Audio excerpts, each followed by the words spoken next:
Buenas noches con todos. Gracias al comité organizador por la invitación. Me han encomendado, hoy he propuesto esa charla, pues que ustedes ven que la dislipidemia es una patología que nos atañe a todos, ¿no? No es una enfermedad de cardiólogos, endocrinólogos, sino que todos tenemos en nuestra labor diaria, enfrentamos esta patología y en nuestra vida personal, ¿no? Y nuestros familiares. Este es mi conflicto de intereses. Pues recuerden que lo voy a presentar, que se llama las guías, y las guías están elaboradas con criterios muy rigurosos en cuanto a su elaboración. Las sociedades, cuando hacen las guías, convocan a médicos expertos, los cuales no pueden tener ningún interés económico, son ad honorem, reuniones prolongadas, pero evidentemente no puede interés. Es así que en la guía elaborada por el American Heart Association, la Americana del Corazón, retiraron a uno de los investigadores, uno de los expertos, porque consideraron que estaba haciendo influencia con uno de los laboratorios, de la industria. La agenda que voy a desarrollar es esta, ¿no? Primero un poco hablar de la mortalidad cardiovascular y sus factores de riesgo, cómo han evolucionado las guías, recomendaciones. Básicamente las guías están hechas para el diagnóstico y el manejo de las epidemias, y por último algunos mensajes para llevar a la casa.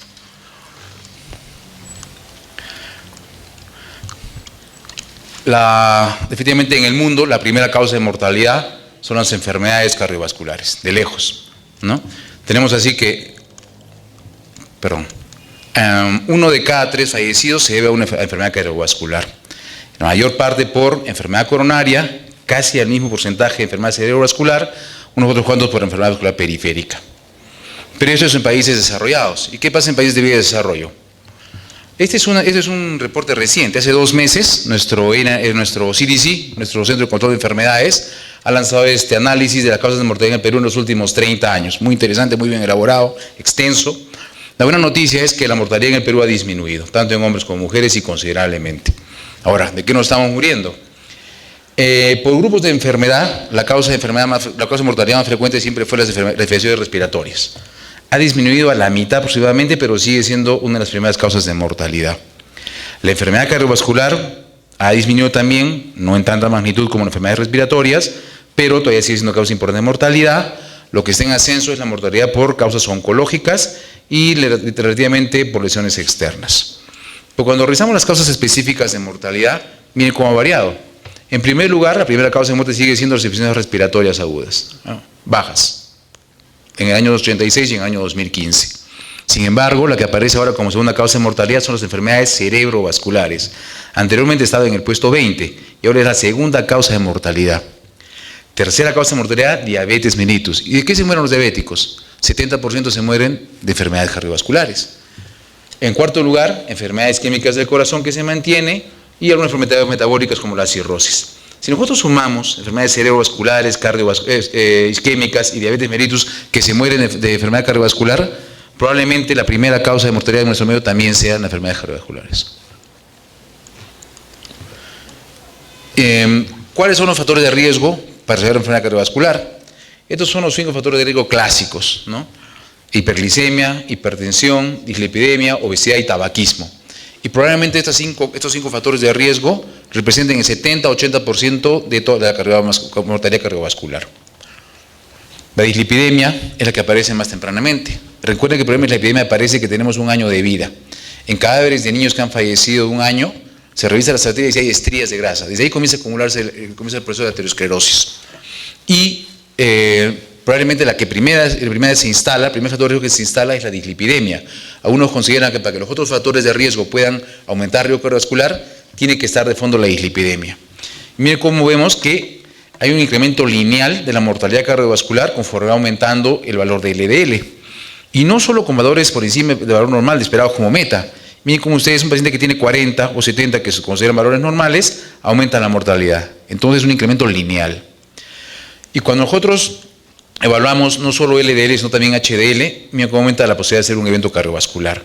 Si nosotros tenemos LDL alto más HDL bajo, aumenta considerablemente la mortalidad. Otro factor de riesgo es la disglicemia, no hiperglicemia. Al igual que el LDL, si nosotros tenemos valores normales aparentemente, esto es milimoles, no es miligramos por decilitro. Recuerden que el criterio diagnóstico de diabetes es 126, como dijo el doctor Manrique, y 126 corresponde a 7 milimoles por litro. Evidentemente, a mayor valor de glicemia, mayor posibilidad de hacer enfermedad coronaria. Pues miren cómo la diferencia de un paciente que tiene 5 de hemoglobina glicosilada versus uno que tiene 6 ya varía. Entonces la disglicemia, valores de glicemia elevados, así estén en criterios de todavía no diabetes, ya aumenta la enfermedad coronaria. Y más aún, mortalidad cardiovascular, lo mismo. El incremento de la mortalidad aumenta conforme el nivel de glucosa, independientemente si es diabético ya o no. Por eso se habla de la prediabetes, mal llamada prediabetes, discutida prediabetes, ¿no? Ahora dicen que no existe la prediabetes porque la enfermedad no empieza el día que la glucosa subió de 110 a 126. La enfermedad empieza cuando comenzó a funcionar mal la insulina, lo cual es cierto. Sin embargo, sabemos que con valores ya por encima de 100 ya hay complicaciones microvasculares y macrovasculares. Quizás más adelante el valor diagnóstico de diabetes va a disminuir, el valor para diagnosticar diabetes va a ser menor. O podemos llamarla, la prediabetes que llamamos ahora, la diabetes subclínica. En hipertensión, otro factor de riesgo, por cada incremento de 20 en la presión sistólica o de 10 en la presión diastólica, se incrementa el doble la posibilidad de hacer un evento cardiovascular. 20 más, 2 veces, 20 más, 4 veces, 20 más, 8 veces. E igualmente la obesidad, hablamos de obesidad abdominal. Recuerden que la obesidad abdominal, la grasa abdominal, es la que produce inmunoresistencia, es la que aumenta el riesgo cardiovascular. Entonces, se aumenta el IMC, el perímetro de cintura, aumenta la mortalidad. E igualmente, recuerden que el valor anteriormente para diagnosticar obesidad abdominal era 102 para el varón, 88 para la mujer. Sin embargo, esto varía según la población que estemos estudiando. No es igual un noruego de 1,90 m que un chino de 1,45 m. Entonces, el perímetro de cintura varía según la etnia. Y nuestros valores han variado, los latinoamericanos están cerca de este valor. Y ya por encima de ellos, a pesar de que no consideramos a los valores, entre comillas, antiguos para obesidad abdominal, aumenta el riesgo cardiovascular. Esos son factores clásicos, ¿no? Factores conocidos, tradicionales. Sin embargo, hay otros factores de riesgo vascular no tan clásicos que también influyen en la mortalidad y que se tienen en cuenta hoy día. Por ejemplo, la historia familiar de dislipidemia es importantísimo, ApoB, síndrome de ovario poliquístico, muchos considerados como diabetes por insulino-resistencia, la arteria dislipidémica, eso es importante, el síndrome metabólico. En el síndrome metabólico, esta patología que asocia a varias enfermedades, diabetes, hipertensión, obesidad abdominal, lo que pasa es que típicamente hay triglicéridos altos con HDL bajo, cuando nosotros encontramos un perfil lipídico. Sin embargo, recuerden que el LDL tiene 5 subfracciones y la fracción más pequeñita, la más densa, la más dañina, que nosotros no podemos ver en el laboratorio, pues sí se puede ver por fraccionamiento, por resonancia, que no lo hacemos habitualmente, está elevada en estos pacientes con síndrome metabólico. Entonces, si nosotros identificamos un paciente con síndrome metabólico, definitivamente va a haber aumento del LDL más denso, más heterogénico. Entonces, definitivamente es un factor de riesgo cardiovascular y otros menos frecuentes. Es importantísimo identificar los factores de riesgo cardiovascular, porque las guías actuales hablan de individualizar, ¿no? No todos los pacientes son iguales, definitivamente. No todos van a tener el mismo valor de LDL. Tiene que ser lo que se llama individualizado para también individualizar la terapia. ¿Qué pasó con las guías? Ya desde el año 80, la Asociación Americana de Hipertensión y el Colegio de Cardiología de Estados Unidos convocan a diferentes sociedades para revisar toda la literatura, toda la evidencia y traducirla en guías prácticas. La idea es esa, que las guías sirvan para que el médico general, no el médico especialista, el médico que afronta día a día las enfermedades, e inclusive lo utilizan para lo que es los seguros. Los seguros se basan mucho en las guías para sustentar o no el pago de sus asegurados, ¿no? O inclusive lo usan para el tema del malpractice. Entonces, evidentemente las guías tienen que ser lo más sencillas posible, lo más aplicables a la población general. En el año 88 sale este primer consenso de manejo del tratamiento de la dislipidemia, en el cual ya se hablaba, ya sabíamos con el conocimiento de esa época que el principal era reducir el LDL, ¿no? Pero en esa época todavía no había muchos estudios con estatinas y se enfocaba el tratamiento con, que se llama con resistencia intercambio, ¿no? Los cuales obviamente ya que se nos utilizan. Para el año 93 hubo una evolución, hubo más literatura, igualmente se enfocaba en LDL, pero por una meta, menos de 100. Por la meta menos de 100 eran pacientes que tenían enfermedad cardiovascular, ¿no? Ahora sí, ya había mayor literatura que sustentaba el uso de estatinas, y como droga de elección se utilizaba estatina, pero también los hidratos le dan cierta importancia. En el 2001 el ATP3, el más utilizado hasta hace unos años, ya igualmente personaliza el tratamiento, habla ya de metas variadas, diferentes metas para cada tipo de paciente, igual que se llama, enfatiza que se llama la terapia de combinación, no solo usar estatinas, sino también usar otros fármacos que pueden mejorar el control del LDL, ese TBIB en particular. Y ya en el 2004 hubo un último consenso, entre comillas, que no se puede llamar ATP3 puesto que fue sesgado. Cuando hacen el ATPT, la Sudamericana, el American Heart, el Colegio Americano de Cardiología, o diferentes organizaciones como la Organización Americana de Diabetes. En esta fue un poco más cerrada, pues uno lo considera un ATP4. La diferencia en este último consenso, este penúltimo consenso, fue que las metas eran más estrictas para tratar de disminuir eventos cardiovasculares y que ya no se hablaba tanto de llegar a una meta de LDL, sino más bien de porcentaje de reducción de LDL para disminuir los eventos cardiovasculares. Yo he revisado, les voy a comentar, pasan dos, esta guía del 2017 que es del Colegio Americano de Endocrinólogos Clínicos y esta que salió hace muy poco, hace una semana tuve que volver a revisar porque hace una semana salió esta guía de la American Heart Association, de una serie de sociedades presididas por la Asociación Americana del Corazón, el Colegio Cardiólogo de Americano, la Sociedad Americana de Diabetes, la Sociedad Americana de Geriatría, los cardiólogos de raza negra, muchas sociedades, ¿no? Entonces vamos a hablar de las dos. Para elaborar las guías en el ACE, en el Colegio Americano de la Asociación de Endocrinólogos Clínicos, ellos tienen, valga la redundancia, guías para elaborar guías. Y son muy cerrados en cuanto a sus criterios. En cuanto al nivel de evidencia, ellos proponen que es de evidencia nivel 1 cuando hay ensayos clínicos randomizados, controlados, o metaanálisis de estos. Se hará evidencia de nivel 2 cuando los estudios no son randomizados, cuando es un estudio prospectivo de cortes, cuando es un respectivo de casos y controles, ¿no? O metaanálisis de estos. Se hará nivel de evidencia 3 cuando se habla más bien de estudios cruzados, de registros de datos, reportes aislados, y por último 4 cuando no hay realmente evidencia. Entonces el nivel de evidencia. Sin embargo, el nivel de recomendación no va siempre igual. El nivel de recomendación generalmente va igual. Si hay nivel de evidencia 1 es recomendación fuerte, si hay nivel de evidencia 2 recomendación intermedia y débil, pero alguna vez el nivel de recomendación es diferente por la importancia o por el costo. En cuanto a los cardiólogos, para el fin para no redundar en las sociedades, yo cuando hablo del 2017 de los cardiólogos, voy a hablar de endocrinólogos, y cuando hablo de la Asociación Americana del Corazón, voy a hablar de cardiólogos, ¿no? En el grupo de cardiólogos, el nivel de evidencia es muy similar, pero son más didácticos, no usan este tipo de semáforo. Ahora, semáforo normal, para personas normales, porque hay un semáforo para chofer de combi, lo conocen, ¿no? El semáforo para chofer de combi es verde, pasa tranquilo, ámbar, pasa con cuidado, rojo, pasa rápido. No, entonces es un semáforo normal. Verde, adelante. Entonces el nivel de recomendación es fuerte. El beneficio es mucho mayor que el riesgo, se recomienda, es recomendado, es indicado, es de bastante uso. En amarillo claro, ponen una clase 2A moderado. El nivel de recomendación es nivel de recomendación moderado. El beneficio es mayor que el riesgo, es razonable, puede ser utilizado, es efectivo. En el ámbar ya es el 3-2B, hay mayor beneficio que riesgo, pero no es tan potente, es un nivel de evidencia débil, puede ser utilizado, podría ser razonable. En el rojo claro, ¿no? El beneficio puede ser igual al riesgo, podría utilizarse, no es muy recomendado. Y en rojo es intenso, sí, es que se llama, no, el beneficio es mayor, el riesgo es mayor que el beneficio, no debe ser utilizado. Entonces, en nuestra práctica diaria, ¿a quién tenemos que hacer un perfil lipídico? ¿A partir de cuándo? Recuerden que la lipidemia es una enfermedad que empieza desde el año de nacido.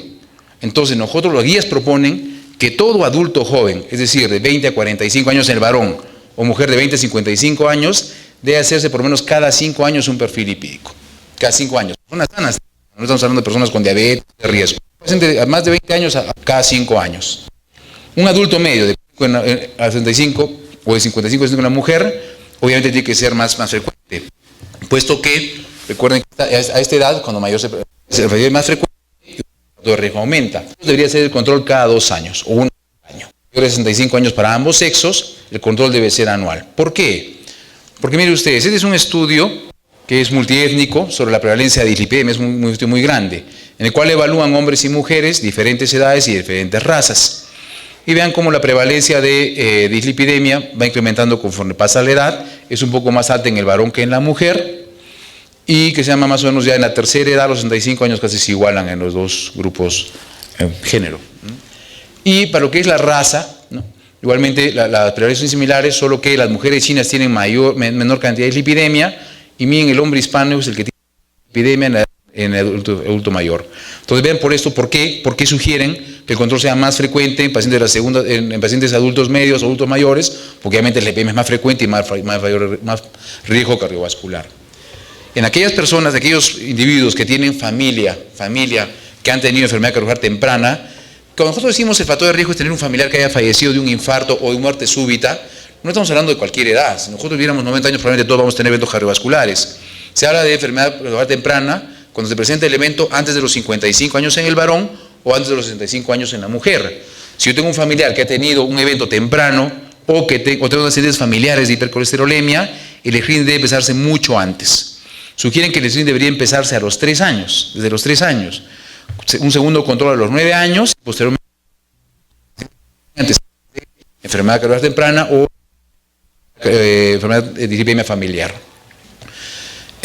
Obviamente, los adolescentes que tienen sobrepeso, que tienen obesidad, tienen insulinoresistencia, la evaluación es más frecuente, entonces están más prones a hacer enfermedad cardiovascular y el tratamiento debe ser mucho más precoz. Diferente es el diabético. El diabético es considerado por algunos un equivalente coronario, es decir, que tiene la misma posibilidad de infartarse que un paciente que ya tuvo un evento. Esto obviamente es discutible, pues no todos los diabéticos son iguales. No es un diabético que tiene 45 años y que empezó la enfermedad hace un año, a un diabético que tiene 20 años de enfermedad y que tiene nefropatía diabética. Pero se considera en sí que el paciente diabético es un factor que tiene riesgo vascular incrementado. Ya vamos a ver pues, cómo certificarlo.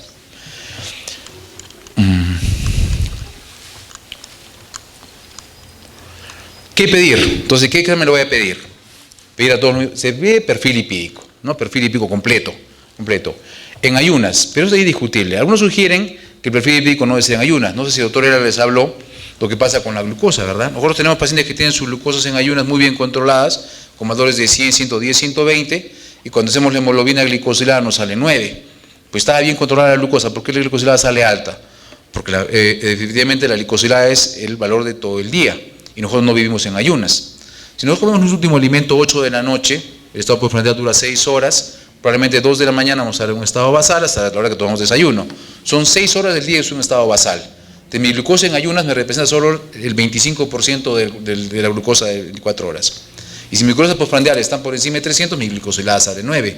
Algo parecido podría pasar en el perfil lipídico. Si yo tengo un perfil lipídico en ayunas, no me representa realmente lo que es el día. Algunos sugieren por eso que podría hacerse el perfil lipídico sin necesidad de estar en ayunas. Perfil lipídico completo. Ahora, el nivel de glicemia no es muy alto. Ahora, recuerden que el nivel de colesterol en la mayoría de casos no se mide. Se calcula con la fórmula de Friedwald, que está acá. Pero la fórmula de falla. Falla la fórmula de Friedwald cuando el triglicéridos está más de 400 o cuando el LDL es menor de 70. En estos pacientes que tienen más de 400 de triglicéridos o menos 70 de LDL, debe medirse el LDL, debe cuantificarse, no debe calcularse. Y otra cosa importante es medir el HDL colesterol, porque también nos va a dar, un paciente que tiene LDL muy elevado, no hay discusión, pero un paciente que tiene LDL dentro de rangos normales, que puede tener triglicéridos altos, HDL bajo, que creemos que tiene síndrome metabólico, el medir HDL sí va a ser de utilidad para poder certificar al paciente y decidir si vamos a necesitar terapia o no. Y el cálculo es fácil, las metas vamos a verlas más adelante. Ahora, lo que les habla de síndrome metabólico. Decía, cuando hay síndrome metabólico, hay insulinoresistencia y debe haber LDL incrementado. Entonces, para nosotros ver si hay insulinoresistencia, que es el problema de la difusión endotelial, no es necesario que nosotros hagamos esta curva de insulina con azúcar, que muchas veces no es exacta, puesto que no sabemos exactamente la carga de glucosa que le damos. Si a un paciente yo le doy gaseosa, ¿cuánto de eso le doy? Pan con mermelada, ¿no? Entonces, si un paciente tiene acantosis nigricans, si un paciente tiene acrocordones o tiene obesidad abdominal, tiene insulinoresistencia. Para fines de estratificar al paciente y considerarlo un paciente de mayor riesgo cardiovascular, no es necesario ni siquiera medir la insulina. Ahora, si yo quiero ver un paciente que voy a empezar un tratamiento con metformina para evitar la diabetes, como una prediabetes o ovario poliquístico, quizás lo que yo puedo hacer es hacer el HOMA, ¿no? Que es el índice de sensibilidad a la insulina, que es mucho más práctico y más exacto. El valor de triglicéridos es un poco discutible también lo que le decía. Tenemos que usar todo el perfil lipídico completo. Los triglicéridos, lo discutible es si se tratan o no, que vamos a ver más adelante. Pero, en generales, si nosotros tenemos un valor de mayor a 150, me está dando insulinoresistencia. Pues yo tengo valores de más de 200 y más asociados a HDL bajo, probablemente me está dando que es un riesgo cardiovascular. Entonces, lo deseado de los triglicéridos es que estén menos de 150, borderline son 199, de 200 a 500 me sugieren riesgo cardiovascular y más de 500 definitivamente son muy elevados que hay que tratarlo por el riesgo de pancreatitis. Algunos sugieren también el uso de proteína C reactiva. En un paciente que no está claro su riesgo cardiovascular, si yo doso proteína C reactiva y está elevada, debo iniciar tratamiento. Hay estudios que han demostrado que pacientes que tenían LDL normal o tenían proteína C reactiva elevada, con el uso de estatina disminuye eventos cardiovasculares, no guiándonos solo por el LDL. Algunos sugieren también de usar ApoB. Recuerden que la ApoB es la lipoproteína más heterogénica. En nuestro medio no lo hacemos rutinariamente. El uso de otros marcadores que utilizan ahora homocisteína, ciúrico, nivel del PAI, no es recomendable ni costo-beneficio. Y en pacientes que tienen un poco que se llama, queremos decir, más exacto, se propone medir la íntima media o hacer el score de calcio, que no lo hacemos rutinariamente, quizás puede hacerse en un paciente en el cual necesitamos iniciar terapia o estamos en terapia. Otra cosa importante, si tenemos un paciente con un perfil lipídico alterado, tenemos que hacer una causa secundaria, ¿no? Hay varias patologías que pueden producir dislipidemia. Unas pueden afectar el LDL, otras pueden afectar triglicéridos, y una causa es el hipotiroidismo. En un paciente que tiene dislipidemia mixta o con hipercolesterolemia o hipertrigliceridemia, y más aún si no tiene factores de riesgo, si no es obeso, si teóricamente que se llama su alimentación es adecuada, aunque todos los pacientes que van a endocrinología comen bien, ¿eh? Eso sí, todos los pacientes que van a endocrinología son los más gorditos, pues todos comen bien, no toman gaseosa, ¿no? Lo cual no es cierto obviamente, pues, ¿no? Pero hay que descartar hipotiroidismo, hay que descartar problema nefrótico, hay que descartar el consumo de progestágenos, de esos niveles de la proteasa que usan para la VIH y otras patologías. Pero primero hay que descartar obesidad, consumo excesivo de alcohol, hipertrigliceridemia, hay que descartar causas secundarias, no de frente tenemos que ir al tratamiento. Y una cosa importantísima que decíamos es estratificar al paciente. No todos los pacientes son iguales, no todos los pacientes van a tener el mismo factor de riesgo. Entonces hay que identificar los factores de riesgo. Ya hemos hablado de factores de riesgo. El paciente diabético decíamos que puede ser considerado desde ya, por ser diabético, como de alto riesgo, pues está asociado a otras patologías, se considera de muy o extremo riesgo. A un diabético tipo 1, ¿no? Que tiene 15 años de enfermedad, que está gordito, que tiene albuminuria, que tiene función renal deprimida, efectivamente es un paciente que tiene riesgo cardiovascular, ¿no? Porque tiene componente citometabólico. Entonces, de acuerdo con esto, tratamos de estratificar al paciente y elaboramos 5 grupos. Paciente de bajo riesgo, que no tiene factores de riesgo. Un paciente de moderado riesgo que tiene menos de 2 factores de riesgo, o, vamos a ver qué es esto, una posibilidad de menos de 10% de hacer un evento en los próximos 10 años. Alto riesgo cuando tiene ya diabetes o tiene enfermedad renal en estadio 3-4, cuando tiene más de 2 factores de riesgo, o tiene 10 a 20% de la posibilidad de hacer un evento en los próximos 10 años. Paciente de muy alto riesgo es el paciente que tiene una enfermedad cardiovascular establecida. Un paciente que ha tenido un infarto, un paciente que ha tenido un ACV, un paciente que ha sido revascularizado, un paciente que tiene enfermedad vascular periférica, que ha sido amputado, un paciente diabético que tenga más factores de riesgo o un paciente que tenga hipercolesterolemia familiar.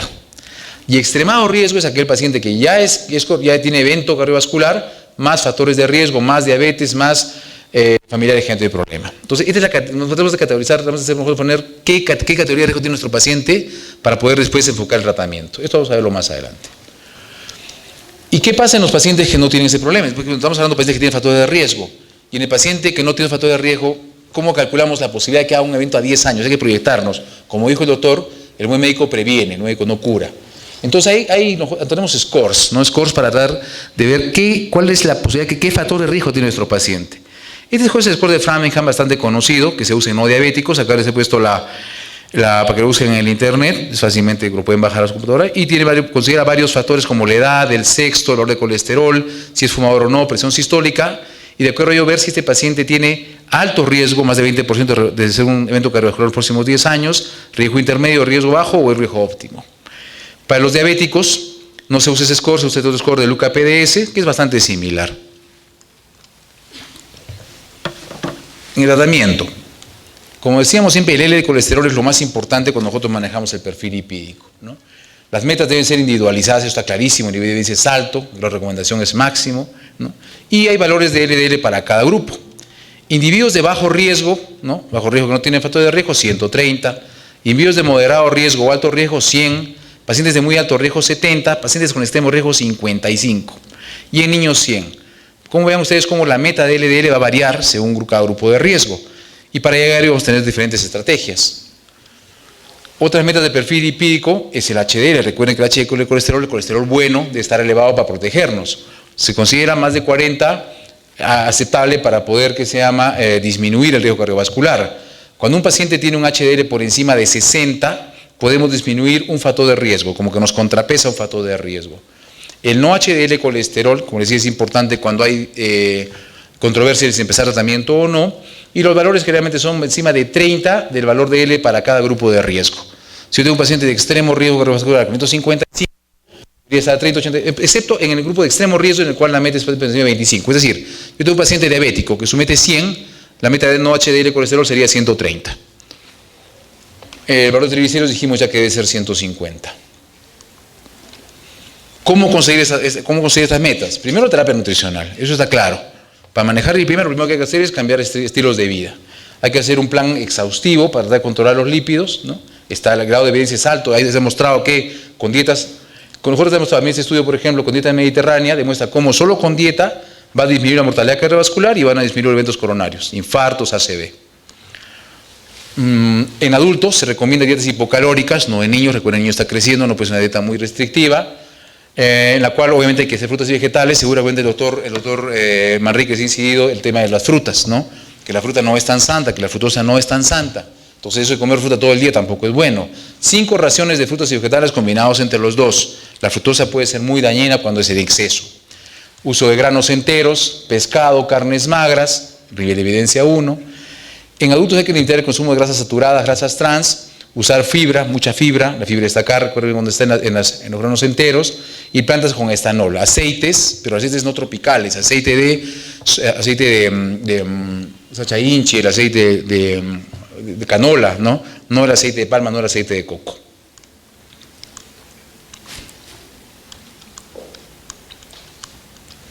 La actividad física. Definitivamente, cambio de estilo de vida incluye actividad física. Y la actividad física tiene que ser programada. No es hacer ejercicio en el tiempo que nos sobra. Definitivamente tenemos que programar el ejercicio. Y el ejercicio programado debe incluir por lo menos 30 minutos de ejercicio moderado e intenso, es decir, un ejercicio que te haga cansar. No puede ser pasear no es ejercicio. ¿A qué es exactamente lo que debe consumir? Pues nadie va a estar viendo cuántas calorías que ve en un minuto, que tiene que ser 4 a 6 veces por semana y que por lo menos consuma 200 calorías en cada sesión de ejercicio. ¿Qué ejercicio puede hacerse? Ejercicios aeróbicos, ejercicios que son de larga duración pero baja intensidad. Abdominales no es un ejercicio aeróbico. Ahora, también se recomienda intercalar ejercicio aeróbico con ejercicio muscular, pero para nosotros regular, mejorar la epidemia y disminuir patología necesitamos hacer ejercicio aeróbico en esta magnitud. Obviamente va a ser variable para cada edad. Inclusive propone que en la gente mayor o gente que tiene mucho sobrepeso, si no puede hacer los 30 minutos continuos, se puede hacer sesiones durante el día. Puede ser 3 veces al día, pero sesiones no menores de 10 minutos. Y en ciertos grupos de riesgo, o ancianos u obesos, la respuesta puede ser la misma que hacer el ejercicio continuo.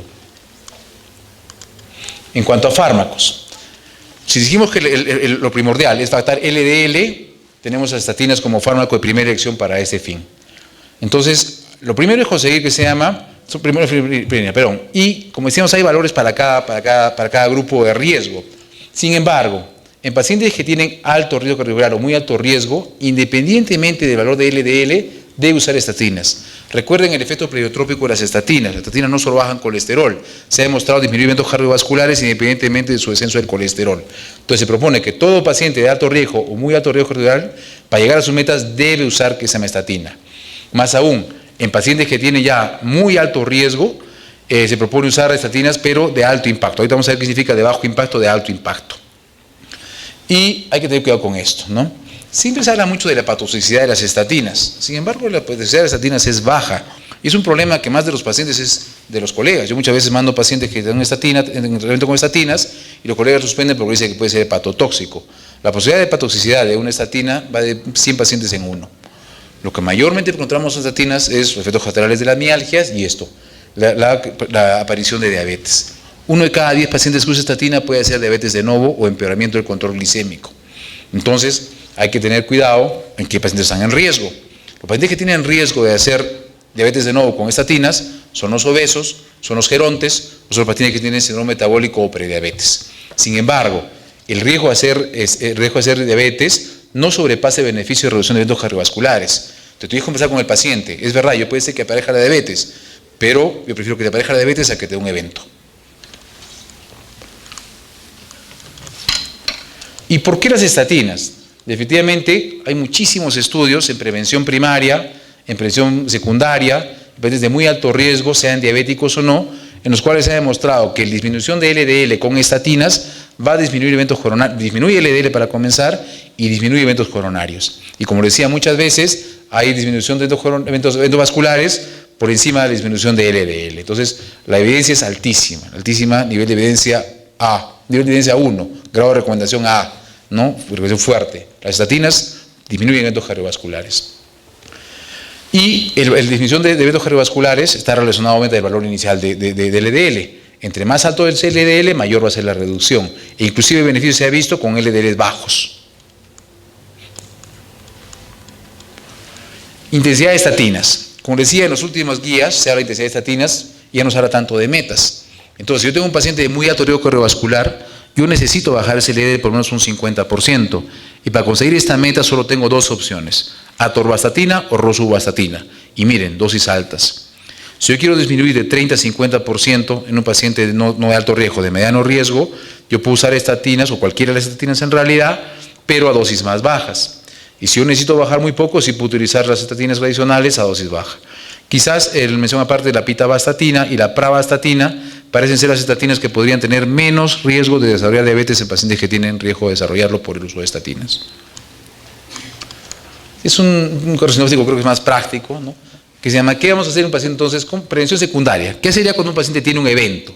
Acá hay dos escenarios. Cuando el paciente tiene muy alto riesgo cardiovascular, ¿qué es muy alto riesgo cardiovascular? Un paciente que ha tenido un evento coronario, un paciente que ha tenido un stroke, un paciente que tiene enfermedad periférica, o que tiene, aparte de un evento más mayor, tiene estas características: es diabético, es hipertenso, tiene insuficiencia renal, es fumador, tiene problemas familiares, mayor de 65 años, entonces es un paciente de muy alto riesgo. En este paciente hay que usar estatina a dosis altas. Él se va a beneficiar, ¿no?, de estatinas a dosis altas. Ahora, si el paciente tiene que se llama estatinas a dosis altas, si no puedo conseguir la meta de 70, recuerden que es muy alto riesgo. Y miren, verde, ¿no? Verde era usarlo con toda seguridad. Amarillo, la evidencia es alta, pero no es altísima. En un paciente que no llega a controlar el LDL, se puede usar estatina, función combinada. En un paciente que no llega a la meta, igual se puede usar el PCSK9. Estos son que se llaman anticuerpos monoclonales dirigidos contra el receptor del LDL en el hígado. Son muy potentes, tienen una potencia mucho mayor a las estatinas. Obviamente el limitante es el costo. Yo no he usado ninguna vez adilucumab, evolocumab, no sé si el doctor Manrique, que no ha estado utilizado, él está en la clínica Delgado, que es la clínica donde está la gente más pudiente del Perú, pero realmente el costo es casi inaccesible. Quizás el doctor Valdivia podría ayudarnos ahí a través de la biotecnología, sintetizar una inhibidor de PCSK de costo accesible, ¿no? Ojalá fuera. Pero más difícil va a ser que nos permitan utilizarlo por el reglamento y la protección que tienen los medicamentos de investigación. Ahora, si el paciente no es de muy alto riesgo cardiovascular y tiene menos de 75 años, igual, puede beneficiarse de una dosis alta de estatina. Si no la tolera, podemos usar dosis bajas y asociado a ezetimiba.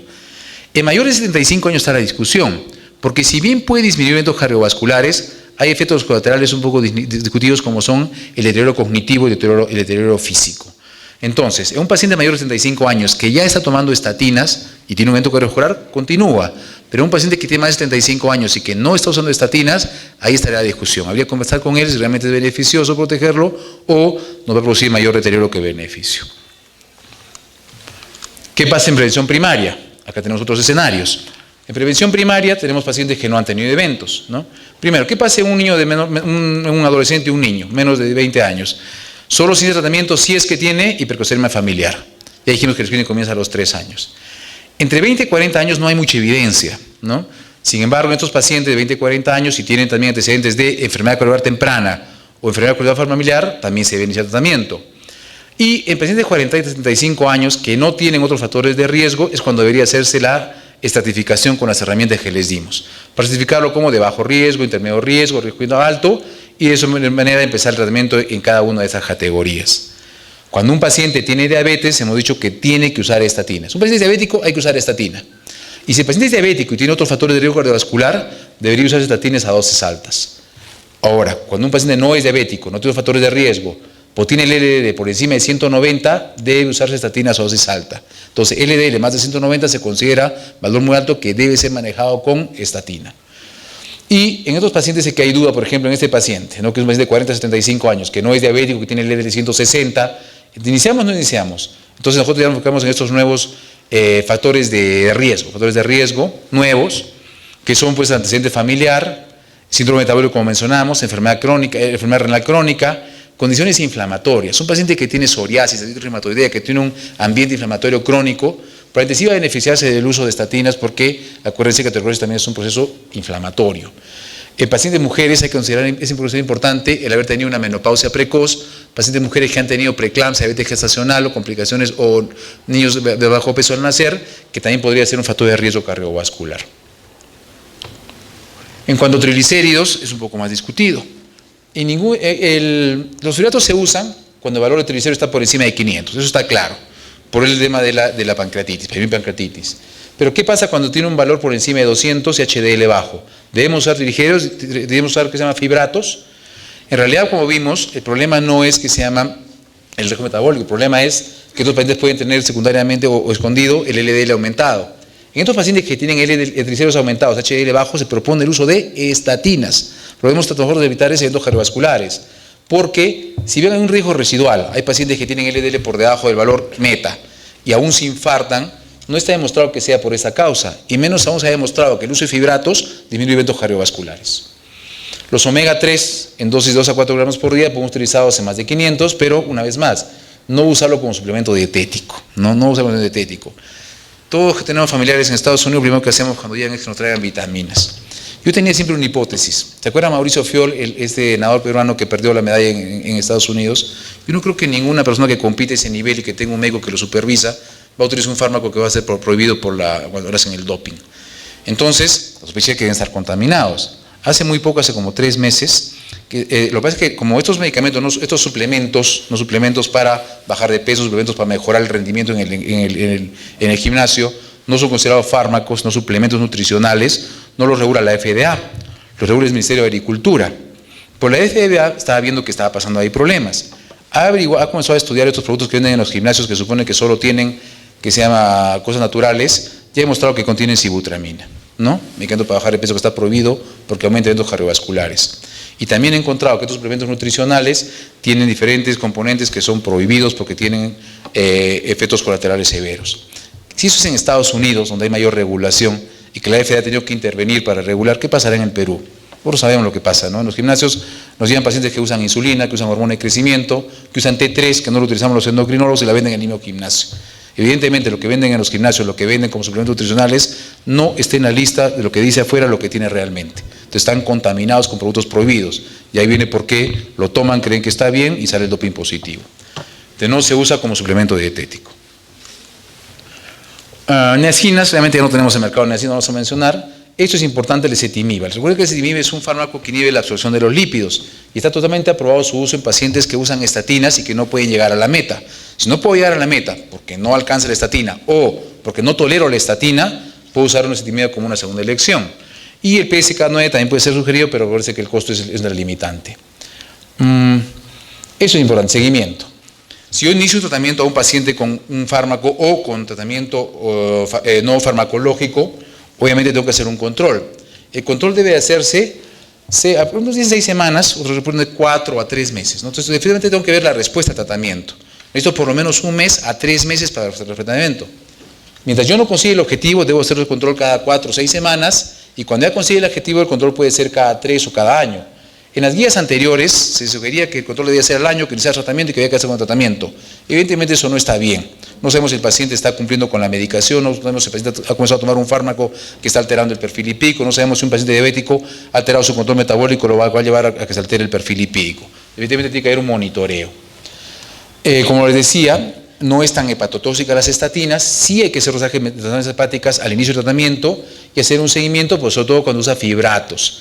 Y en caso de pacientes que usan estatinas, si es que hay algún síntoma de hepatotoxicidad, como puede ser ictericia, habría que pedirse pues transaminasas. El efecto colateral más frecuente con las estatinas es las mialgias, ¿no? Las mialgias. Ahora, las mialgias, el efecto de mialgias en las estatinas es el mayor efecto nocivo que hay de los fármacos. Tú le dices al paciente, puede ser que te duela un poco el músculo con una medicación, le va a doler.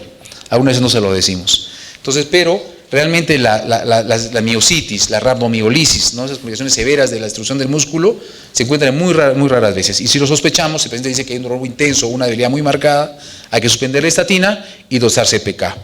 Si pasa eso, suspendemos la estatina y podemos reiniciarla. Reiniciamos con otra estatina, reiniciamos con la estatina a dosis baja o reiniciamos con la estatina asociada al ezetimibe. Y muchas veces el paciente va a tolerar la medicación. Para terminar, algunos mensajes para llevar a casa. Primero, que la dislipidemia es un proceso que empieza muy temprano y por ende todos tenemos que tener vida saludable, desde niños. No podemos esperar que un niño esté obeso o un niño tenga dislipidemia para cuidarlo. Evidentemente tenemos que cambiar los estilos de vida desde niños. Un paciente que tiene enfermedad cardiovascular establecida, que tiene un infarto, un stroke o que tiene enfermedad severa más de 190, tiene que usar estatinas de alto impacto. Atorrosuvastatina. No es propaganda, son nombres genéricos. En pacientes que son diabéticos de 40 a 65 años, deben recibir estatina independientemente si tiene otros factores de riesgo o no. Si que tiene más factores de riesgo, debe usar estatinas de alto impacto. En pacientes no diabéticos de 40 a 65 años hay que evaluar el riesgo. Si bien no es diabético, un paciente de 40 a 65 años puede ser fumador, puede ser hipertenso, puede tener familiares de diabetes, puede ser sedentario, puede tener sobrepeso. Hay que hacer un estudio para evaluar su riesgo y si se beneficiaría de las estatinas. Y el control perfídico tiene que ser constante. Si usamos medicación, hacemos ese tratamiento, hay que hacerlo cada 4 semanas y si ya está controlado, el control puede ser un poco más espaciado. Gracias.